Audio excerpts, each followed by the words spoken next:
we know our other speaker is here close. We just don't know where. I think he might have gotten lost coming back to the pavilion. So we'll go ahead and get started. How's everyone doing? Are we doing well? Do we get some arms in the air? Yeah, you're doing well. I know it's 6 o'clock, but we're really happy to have you join us. My name is Kristen Walker Painemilla, and I work with Conservation International, and we're really pleased to have you here today to talk about a new initiative from the GEF called Inclusive Conservation. But really we want to focus on the issues around direct financing for Indigenous peoples and local communities.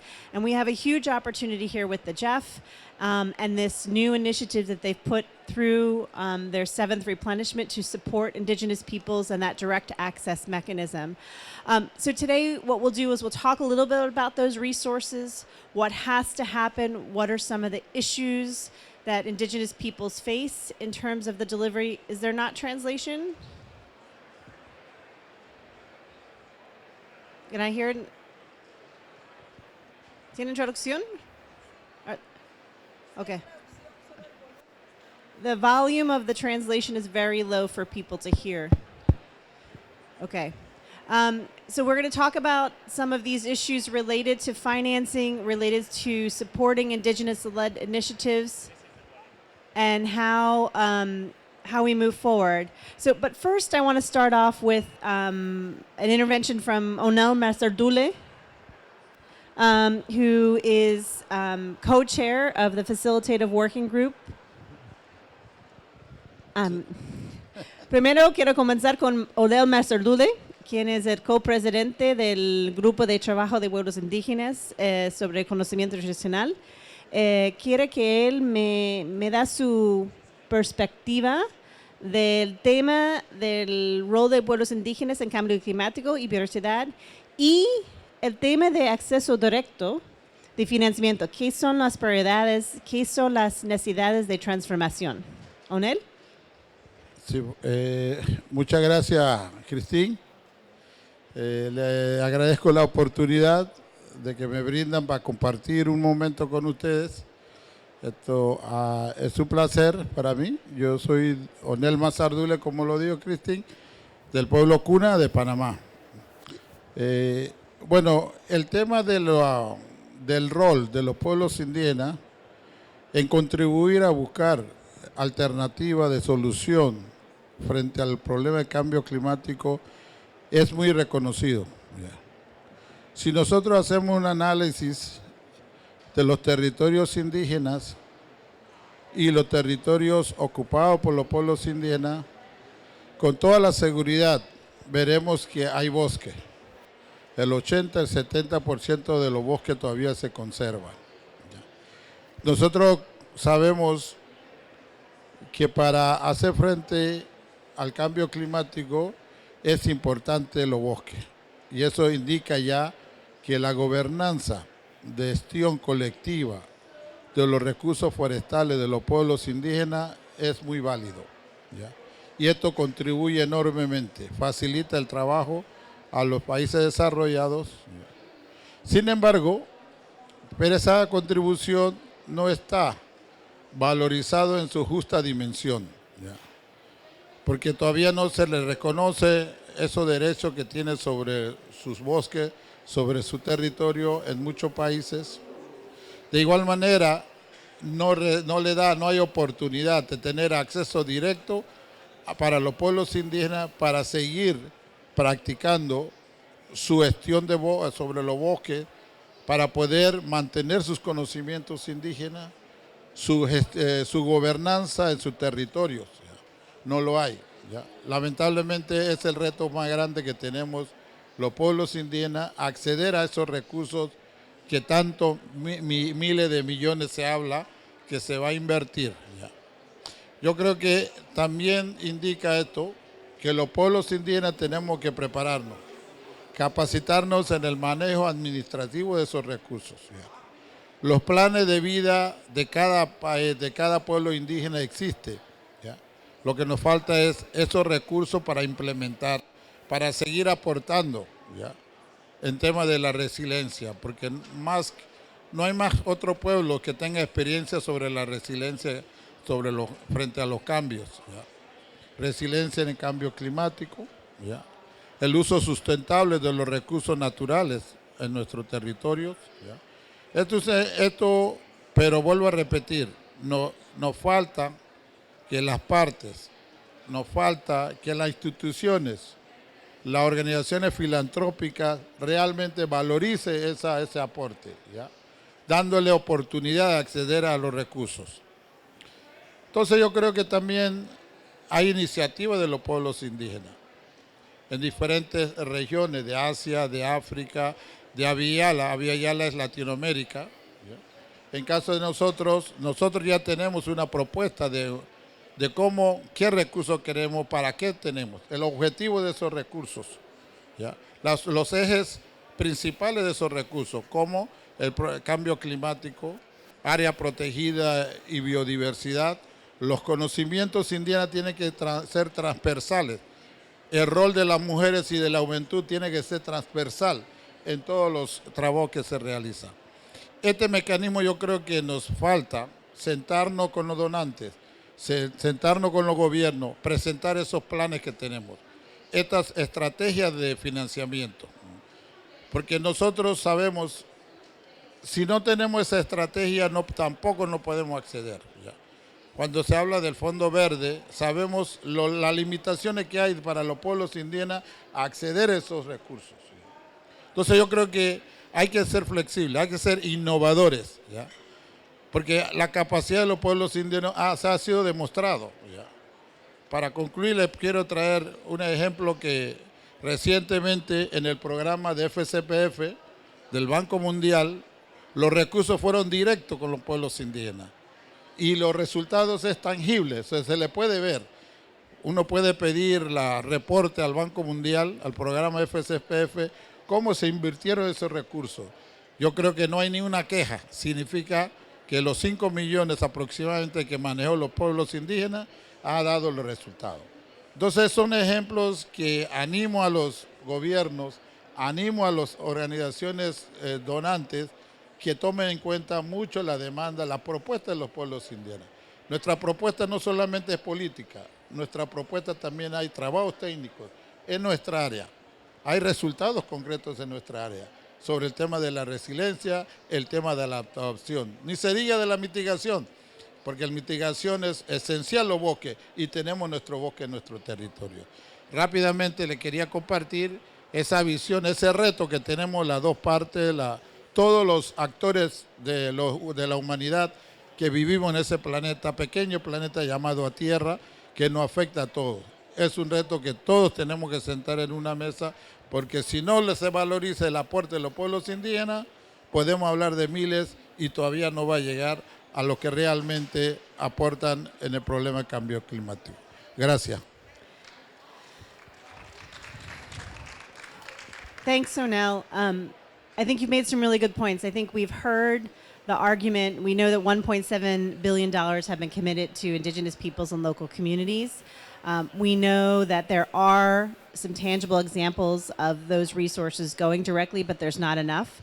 I think your message is important, that the different actors need to sit together to support and develop the strategies that Indigenous peoples have to be able to provide direct financing.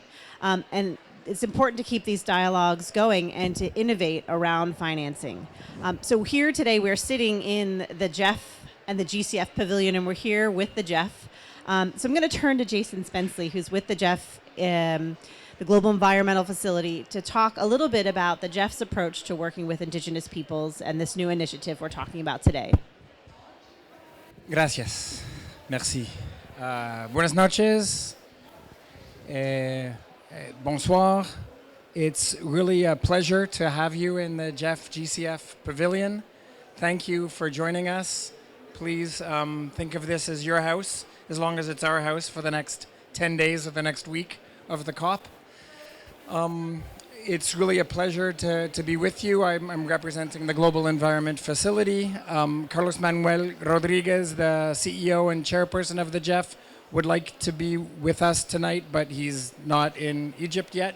He arrives this weekend. So I have the honor to represent him, to thank you for the partnership, for the collaboration, for the knowledge, for the leadership, and for the partnership. At the GEF, we really are very proud of this growing initiative and partnerships. And we're looking forward to hearing more tonight, to learning more tonight about your experiences through the Inclusive Conservation Initiative. I'd like to just share a couple of values or recognitions of why the Inclusive Conservation Initiative is so important to us.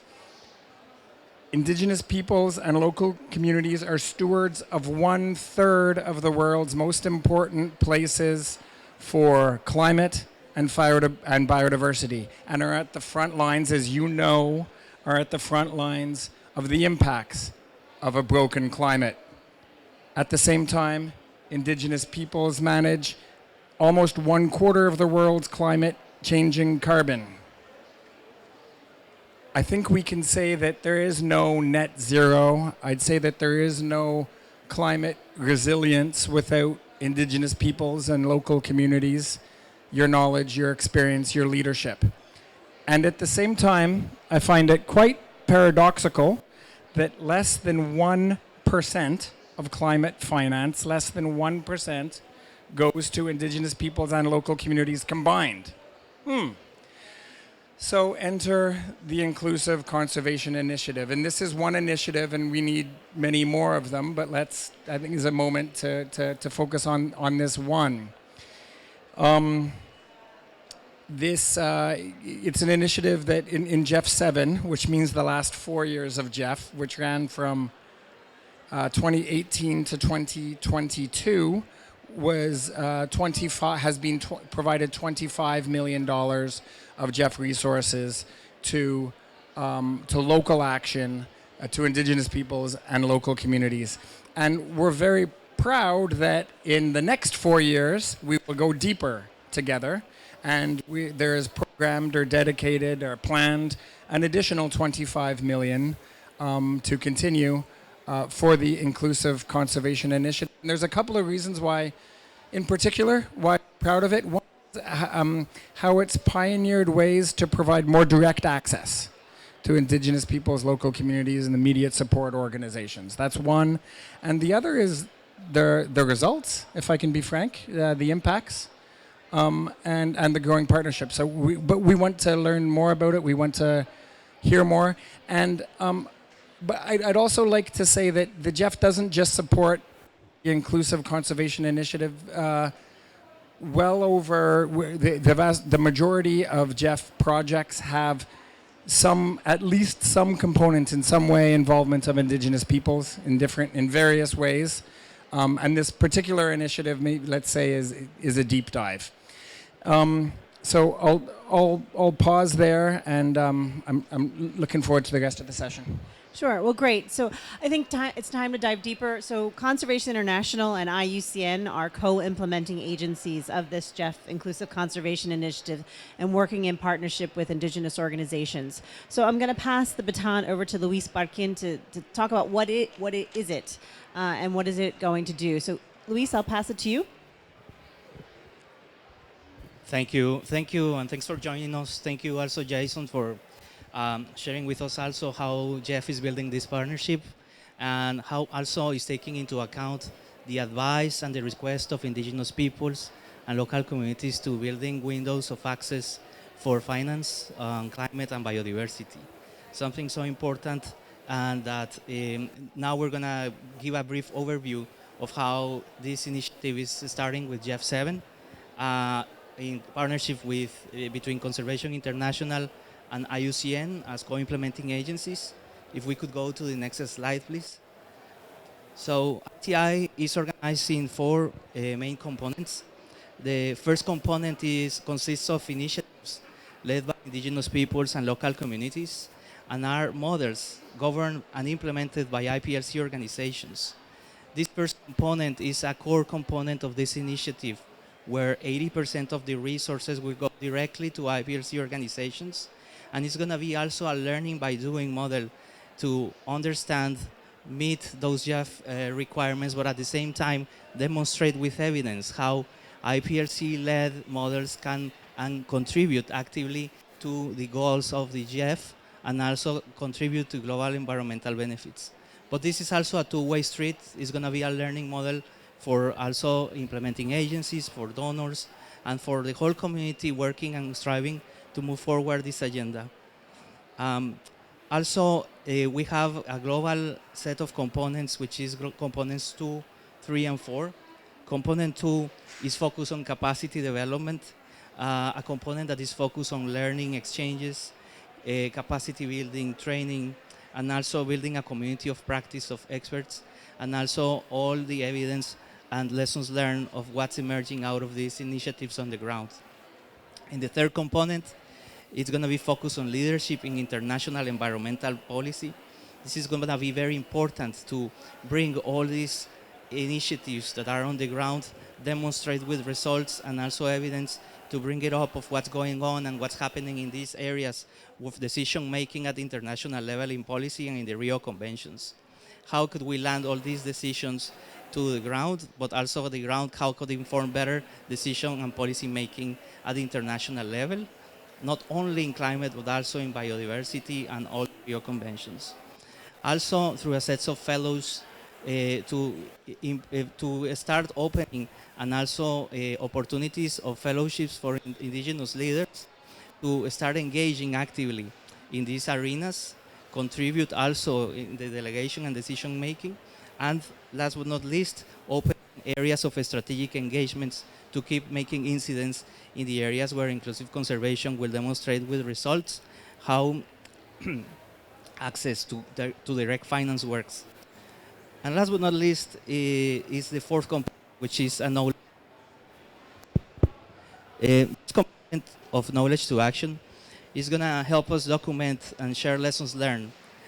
Also move forward the agenda, and last but not least, broadening the to keep raising awareness of how direct access to climate and biodiversity finance could work and inform. If we could go to the second slide. So this was a process that started with a request for expressions of interest back in 2020. When the expression of interest was launched, we received more than 400 applications from 80 countries. And thanks to the support of a technical review committee of different experts and indigenous in the conservation field, but also indigenous peoples experts, we landed into a set of 9 initiatives in 12 countries that consists of 20 indigenous peoples and local community organizations that are going to work in these territories that are going to contribute with component 1 in the portfolio of projects that we start with GEF-7 Inclusive Conservation. The projects will start in Guatemala, Panama, Peru, Chile, Argentina, the Democratic Republic of Congo, Kenya, Tanzania, Nepal, Thailand, Fiji, and the Cook Islands. Could we go to the next slide, please? Now, with this, it's also an opportunity, a pilot opportunity to also address the barriers to access funding and also help build evidence of how this contribution of these initiatives contribute to climate, but also biodiversity goals. I think this is better. Some of the expected results through this initiative is stewarding over 7 million hectares under improved management, also contribution to mitigation and also national determined contributions and national biodiversity strategies. Also building strong partnerships that will help strengthen organizational capacities. It's going to be also an organizational capacity that's going to work on different sides, on the donor side to build transformation on understanding the requirements, but also transforming it and putting it into the context. And also on the other side, also transforming many paradigms that are currently on traditional funding in the area of multilateral finance. And last but not least, an element of contributing and bringing ideas and also examples of how cultural indicators could be better embedded, included, and contributed to the tradition, to the common results framework that usually are only considering hectares or carbon and people, but not are considering also other elements that could tell a better and more comprehensive story about how these initiatives work on the ground and also are actively contributing and collaborating together to build trust and strong partnerships. So that's an overview of ICI, and I think we will have some idea, some examples shared and perspectives from different pilot countries. Thank you. Thanks. So we're going to have a little bit of a dialogue here with some of our sub-projects, but I actually would like to have folks who are involved in inclusive conservation who are sitting with us, if everyone could just please stand up, because we have several members who are participating in inclusive conservation. So just please stand up so we know some of the sub-projects are sitting here with us. So we have some of our representatives from Thailand and Kenya and Mesoamerica, and those we have here on the panel. So I just want to highlight, we have several of them and we will have more as we're going up. So I just want to recognize their leadership here in this process. And I'm going to turn to Tunga, who is working with one of the sub-projects in Nepal. And you're working with a network of organizations. So talk to us about why you had an interest in engaging in inclusive conservation and what do you want to achieve as part of inclusive conservation? And then what do you expect from the GEF and agencies like CI and IUCN in this process working with you? Namaskar, everyone, and dhanyabad for coming to our event. And thank you, Kristen, and everyone for having us here. This is very important time for us to share some of our perspective and initiatives under these initiatives, and also to get engaged with inclusive conservation initiatives. I would say ICI rather. So, as Louise already said, that even for us, the objectives of ICI is twofold. First one is to safeguard our rights and issues in conservation, and thereby also in the climate action and biodiversity conservation. So secondly is also precisely to address climate crisis and biodiversity loss and to enhance global biodiversity benefits. So in our experience or expectation, how we do that, it's very difficult and also very challenging to convey our way of expectation, our expectation to the broader audience and to ICI itself. I should be blunt and also honest to share some of the realities around conservation initiatives, particularly around the conventional way of conservation. In Nepal, unfortunate, but the reality, in some cases, I would not name and shame the actors, but you would know who this is. Indigenous villages are burned down to have a national park. Indigenous persons are killed for going to collect herbs and daily food from the national park. We have reports. I can share you the details. So there are a lot of that things happening in all countries, I guess. But how we can contribute to those kind of unfortunate incidences and turn into a very good partnership amongst ourselves and bring the new dimension in conservation. Yesterday I was telling an example in another side event. What do you make of potato? Maybe Kristen makes fries, and colleague from the GEF would make mashed potato, I guess. But also we make alcohol drink out of potato. Likewise, from apple, I was saying, Louis can make apple pie, and colleague behind make something else, maybe juice. But also we make, again, alcohol and some other things from apple.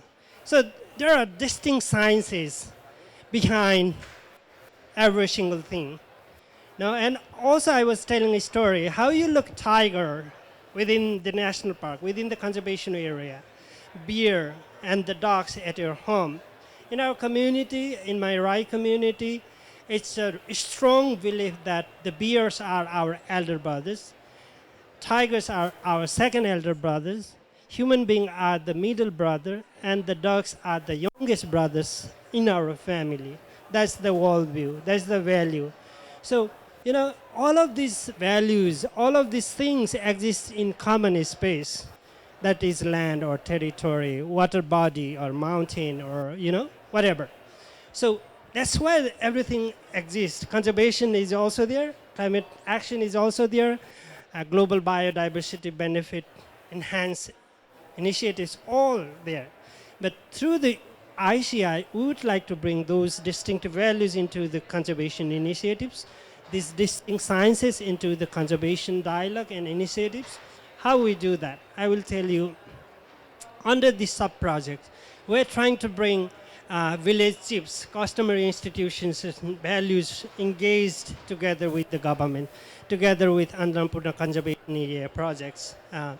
So we will make a synergy. You know? So that exactly links with what Luis has said, the cultural indicators of our sub-projects. So, to be brief, it's a distinct dimension of conservation that indigenous people can contribute to the broader conservation community. It's not to say this is wrong and this is right, but it is to point out where are the gaps. I'm giving you the unfortunate examples and sad examples from our country, not to blame anyone. So straightforward, but to indicate the gaps, to indicate the improving spaces where we can work together. So precisely, ICI is initiatives we are having that should bridge these types of gap. One final suggestion or expectation, maybe I could say in the end, probably if you are coming up with another cycle, you need to think a little bit of distinct approach in another cycle of GEF, because it's a distinct approach. Sometimes I borrow your terminology. Yesterday I was struggling a lot. One size does not fit all. No objection letter from the ministries or something like that. There are a lot of places we can improve. We can talk together and think together, but we have a lot to offer you. We are honestly, but we need some inducive partnership. Thank you. Thanks, Tunga. So I think you raised some really important points. The principles that we need to have and the cultural values around the project. I think you highlight the lessons learned and being able to have conversations with that about what this type of funding is. How do we work across multiple partnerships? And one size does not fit all the time. I'm going to turn to Graciela now from Actinamit in Guatemala, who is working with a consortium of indigenous organizations in inclusive conservation. And I'd like for you to share with us the process that you all have been going on to develop the strategy that you will have among several indigenous organizations within ICI. You know, you've had a couple of workshops, you've talked about how you're going to move forward, but how have you been involving many of the indigenous organizations in this process?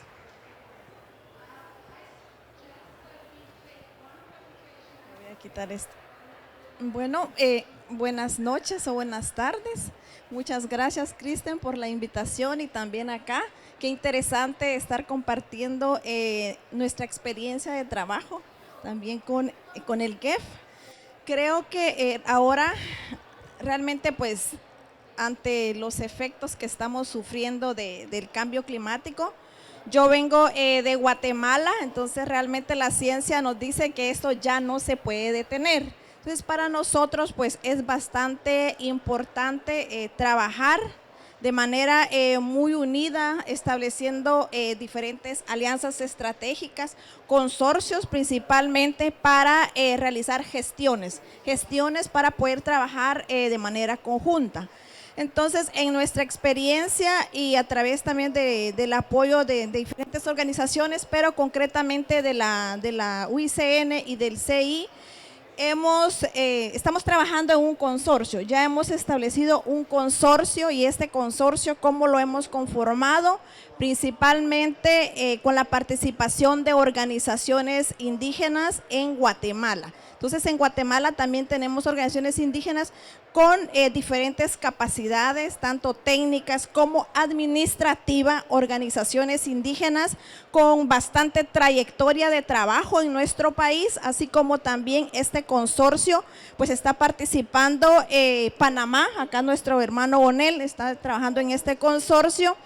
Entonces nosotros nos juntamos, trabajamos una propuesta de proyecto para poder presentar al fondo ICI, ¿verdad? Al Fondo de Conservación Incluyente. Entonces, ¿qué es lo que estamos buscando? ¿Qué es nuestra meta? Pues nuestra meta es también fortalecer las capacidades de las comunidades para poder adaptarse, ¿verdad?, ante los efectos del cambio climático. ¿Y cómo lo vamos a hacer? Con base también a la experiencia que cada organización tiene, y en el caso de nosotros como Actenamid, pues estamos promoviendo mucho lo que es la transición justa hacia los empleos verdes. Vemos también que con los efectos del cambio climático hay actividades, hay acciones que ya no se pueden seguir desarrollando en las comunidades, y una de las herramientas que nosotros vemos muy viable es transitar, ¿verdad? Buscar esa transición justa, buscar otras oportunidades también para la juventud. Entonces, esto es algo que nosotros estamos trabajando ante esta nueva iniciativa de conservación incluyente para poder seguir trabajando con las comunidades, principalmente en el fortalecimiento de las comunidades. Entonces, yo lo dejo hasta aquí y puedo seguir compartiendo más adelante. Gracias. Gracias, Graciela. And we were just joined by Joseph Atunga, who's with ANAPAC, who is also one of the sub-projects. Joseph, I know you ran from another event, so we appreciate you joining us. So I wanted you to talk a little bit about what inclusive conservation means to your organization and how you are going to get resources to the ground. And also, what are your expectations from the GEF agencies working with you, IUCN and CI, in helping you deliver that in the proper way and direct access? Oui, merci beaucoup. Je dois m'excuser parce que j'étais dans un autre événement. J'étais en train de courir pour attraper cet événement. Alors, d'abord, je dois commencer par remercier GEF pour cette initiative spécifique qui est pour moi une forme de réponse de la justice et l'équité dans la conservation. Parce que la conservation a été considérée comme une affaire qui menace les droits des peuples autochtones, en oubliant, en ignorant que la biodiversité, les ressources naturelles sont sur le territoire des peuples autochtones qu'ils ont conservé très longtemps. Et que quand il y a des initiatives de conservation, il faut tenir compte réellement de ceux-là qui ont conservé cette biodiversité très longtemps en tant que peuple autochtone. Donc, la conservation inclusive, c'est une initiative qui vient répondre à ces besoins. Je voulais d'abord commencer par ça, comme une réponse à l'injustice dans la conservation. Alors, bien sûr que nous avons ANAPAC, c'est un réseau national qui appuie et qui fait la promotion des aires conservées par les peuples autochtones et communautés locales. C'est une autre forme de conservation qui met en avant les connaissances, les pratiques et les savoirs des peuples autochtones et les responsabilisations dans la conservation.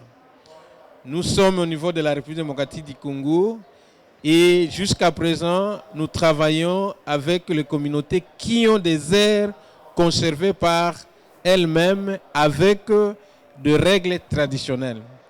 Nous sommes actuellement autour de 14 aires communautaires que nous avons identifiées et que l'initiative ici va nous aider à appuyer plus de 30 aires de conservation communautaire au niveau de la RDC dans 3 paysages bioculturels. Vous allez vous rendre compte que c'est une initiative qui engage beaucoup de communautés au niveau de la base. C'est une initiative qui n'est pas d'organisations qui sont en ville, c'est une initiative des organisations, des communautés qui sont à la base. Et c'est 30 communautés qui vont bénéficier de cet appui à travers leurs espaces et leurs aires conservées. C'est une grande opportunité pour que les GEF et la conservation inclusive, le projet, puissent engager plusieurs communautés au niveau de la base.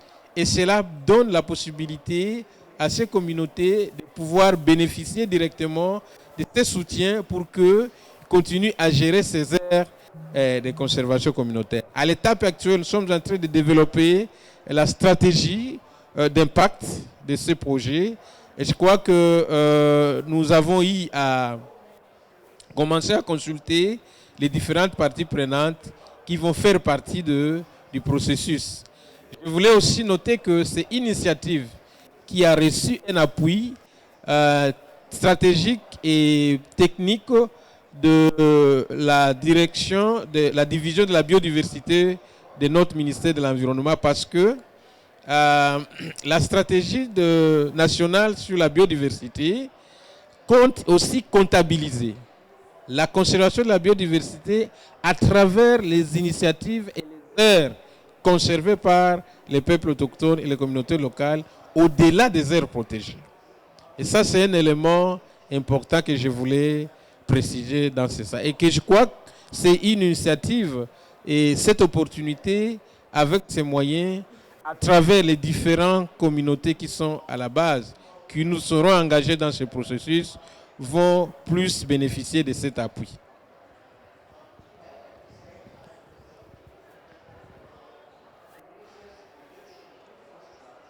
Thank you, Joseph. I actually have another question for you. Your organization is involved in several initiatives. So with inclusive conservation coming on board, and you have some engagement with the dedicated grant mechanism for Indigenous peoples and local communities, and you're also involved in the International Alliance. What do you see as the opportunities that are emerging for Indigenous peoples and local communities with this funding coming forward? What is the opportunity we have to demonstrate through this particular initiative that can help access more financial resources for Indigenous peoples and local communities more broadly? Bien. D'abord, nous sommes en train de parler des contributions des peuples autochtones dans la conservation, dans les solutions climatiques. Mais il faut le démontrer. Il n'est pas question de parler, il n'est pas question de mener des plaidoyers, mais il faut le démontrer quelque part.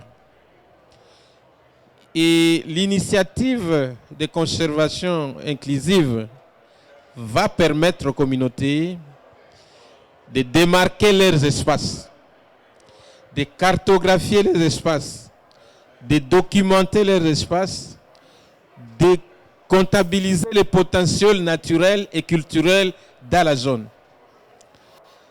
de démontrer les efforts au niveau de ce qu'il faut dans la conservation. Parce qu'il est prévu dans le processus de ces programmes la démarcation des espaces où il y a la biodiversité dans chaque espace de communauté. Nous sommes en train d'aller même au-delà de plus d'hectares que nous devons identifier pour chaque communauté, avec une dimension bien précise. Avec ça, c'est possible pour les communautés de pouvoir démontrer ce qu'ils ont fait, ce qu'ils font sur les espaces. Parce qu'ils savent bien sûr qu'il y a un espace, il y a l'identification, la documentation des ressources, les documentations même des capacités de couverts forestiers, sur cet espace qu'ils conservent. Il y a même les monitoring, l'inventaire des ressources biologiques qui seront sur cet espace de conservation communautaire. Je crois que c'est un moyen pour démontrer que, en dehors des aires protégées, voilà ce que nous avons comme ressources, comme potentiel, que nous conservons avec nos connaissances traditionnelles. Et avec ça, ils peuvent négocier. Ils peuvent dire, voilà, devant les autorités, devant les partenaires, nous avons un espace, nous avons la biodiversité que nous conservons à travers nos règles traditionnelles. Je crois qu'actuellement, il y a des ressources qui sont importantes. On prend par exemple les forêts. Les forêts constituent des enjeux actuellement sur les solutions climatiques. Il y a beaucoup de biodiversité qui sont au niveau sur l'espace, qui sont vraiment des enjeux de conservation.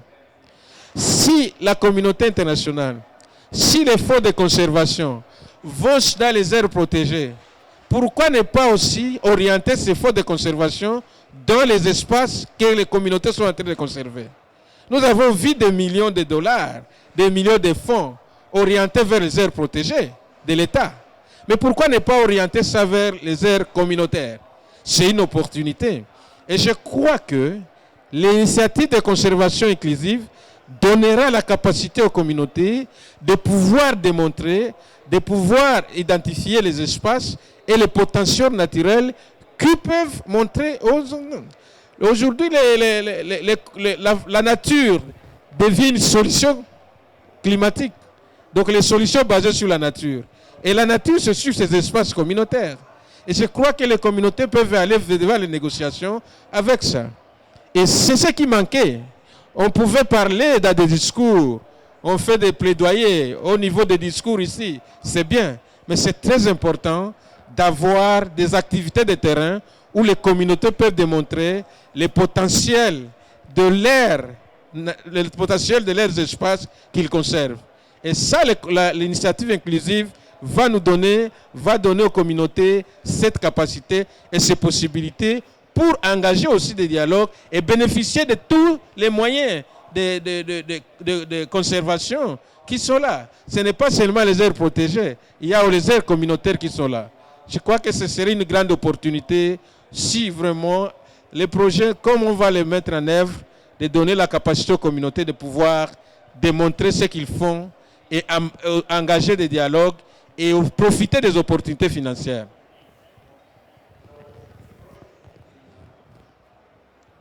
Great, thanks, Joseph. So I hear evidence-based, I hear raising the voice and elevating the role of Indigenous peoples, but really that evidence-based will help us generate more and more resources as we move forward.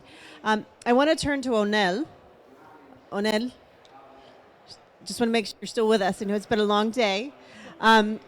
This is GEF funding, right? And it's multilateral funding. And when it comes to receiving multilateral funding, there's lots of bureaucracy that we have to work with in order to achieve that.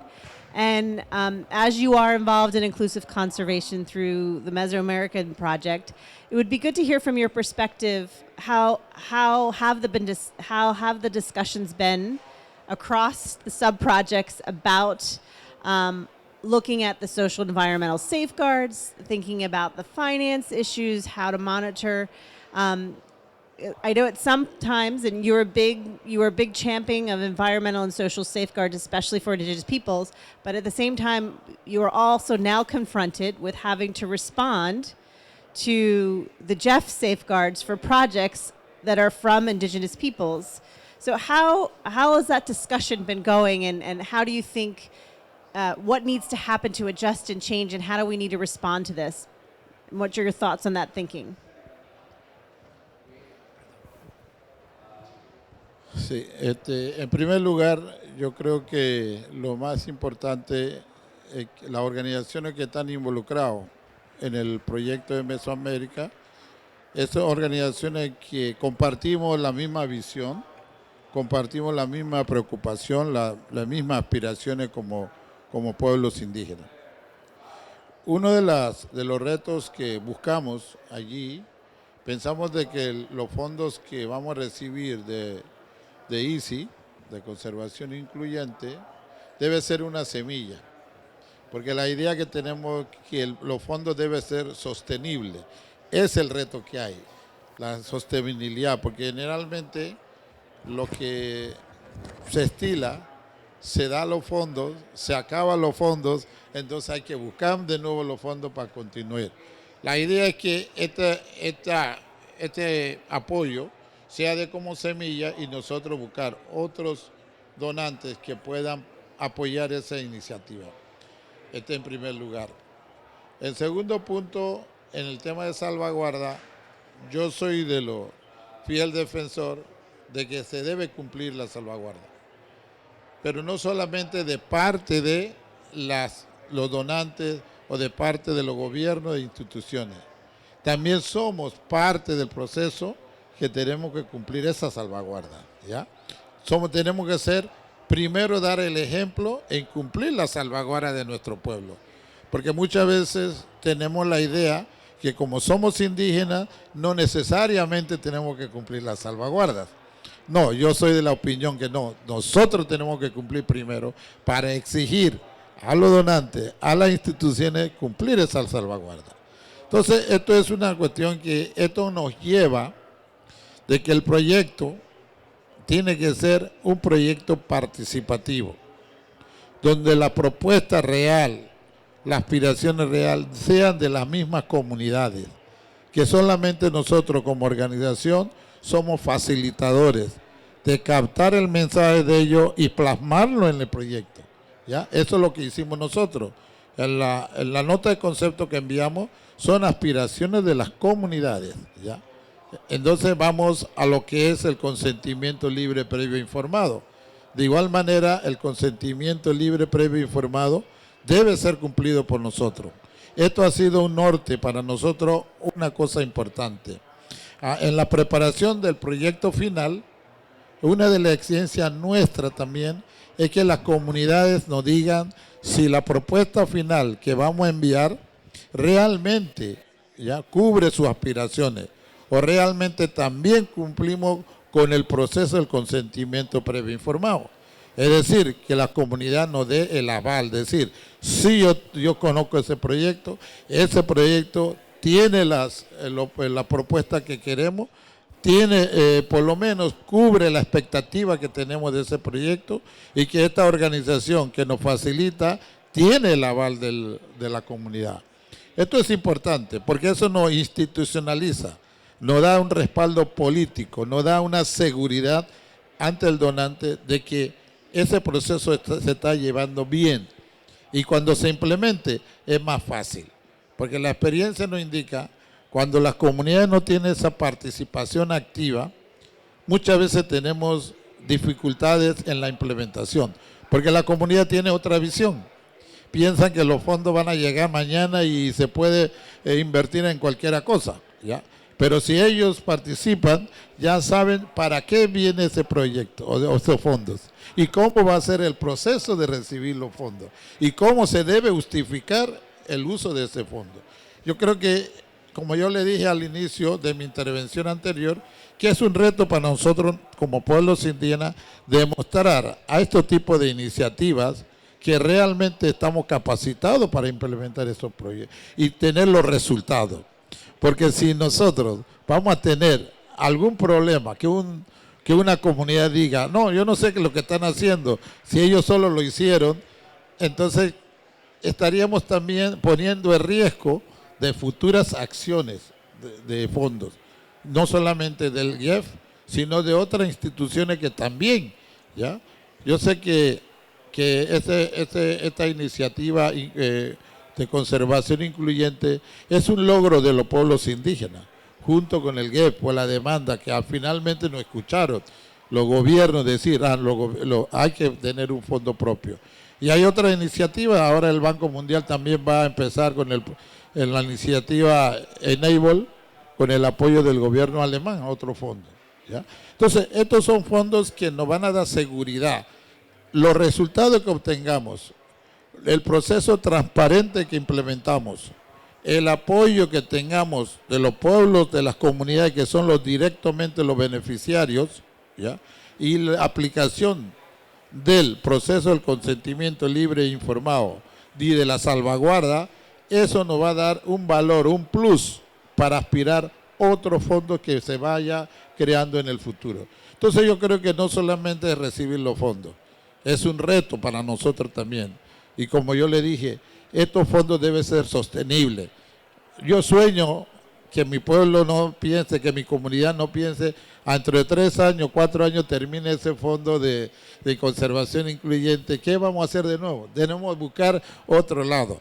Mi sueño no, mi sueño es tener continuidad, ¿ya? Y poner otras comunidades, porque con los fondos que tenemos no podemos cubrir tantas comunidades que tenemos, sino son varias comunidades. Entonces ir ampliando estas iniciativas a otras comunidades y más, a otros pueblos. En caso de Panamá, somos 7 pueblos indígenas en Panamá y cada uno tiene sus comunidades.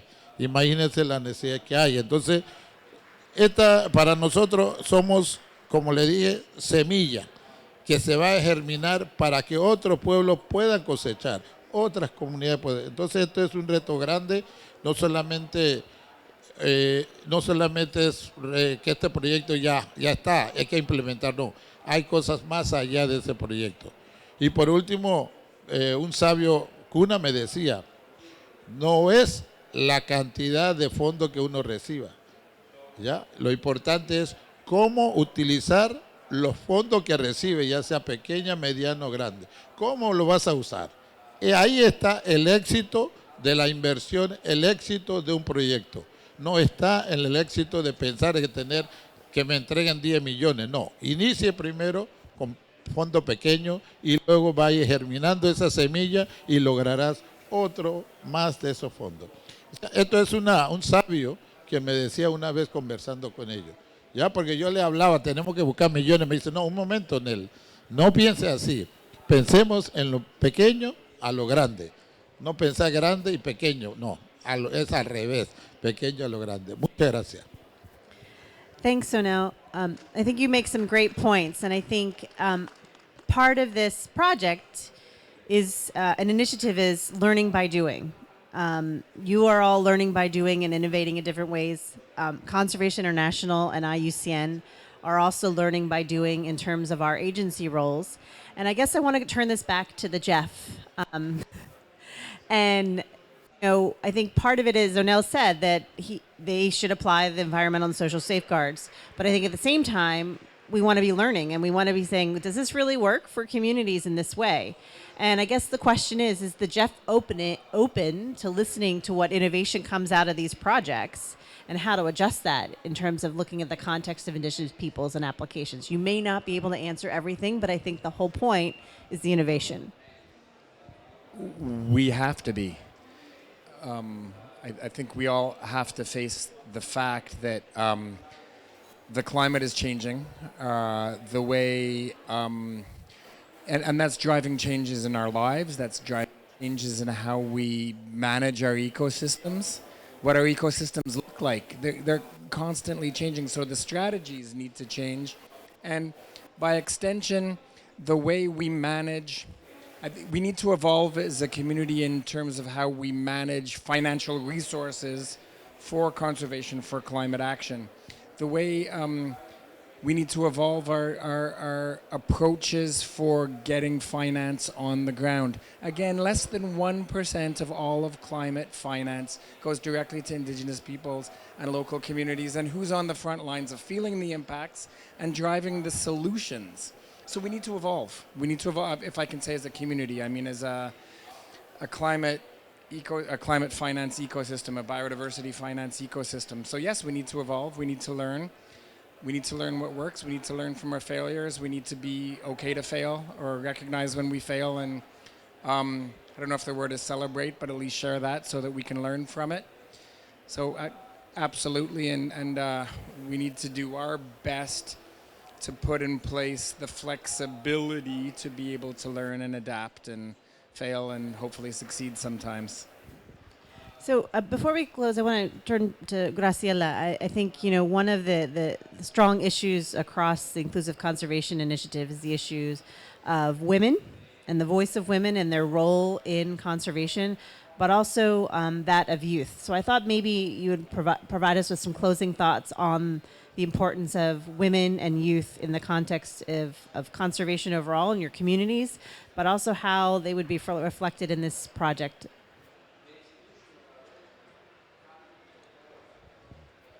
Muchas gracias, Kristen. Realmente, pues, como mujeres indígenas y también como jóvenes, ¿verdad? Son los más afectados por lo que es los efectos del cambio climático. Pues nosotras, como mujeres indígenas desde Guatemala, hicimos un viaje muy largo para poder llegar a Egipto. Y pues quisiera decir de que para nosotros en el marco de este mecanismo de financiamiento, pues es muy importante la participación de las mujeres, de los jóvenes en la construcción de las actividades, de los planes de trabajo. También nuestra participación en todos los niveles y principalmente en los niveles de toma de decisión, también en los espacios de gestiones, en lo que es también la incidencia, ¿verdad? Porque sí es necesario la gestión de recursos para seguir promoviendo la participación de las mujeres y pues también la participación de los jóvenes que realmente pues somos afectados con todo este problema que nos está afectando a nivel mundial, ¿verdad? Como es el cambio climático. Muchas gracias. And I think Graciela wrapped that up for us really well. I want to acknowledge all the people online who have been with us on this journey, and I want to acknowledge all of the projects who are working with us in inclusive conservation. So we're going to close this here, and I invite you all to step to the left or your right. We have a little bit of a cocktail so we can celebrate the end of this day as we sit here in this cold room at the moment and we can wake up a little bit. So let's celebrate inclusive conservation and the success of our Indigenous leadership that's here with us today. Thank you, everyone.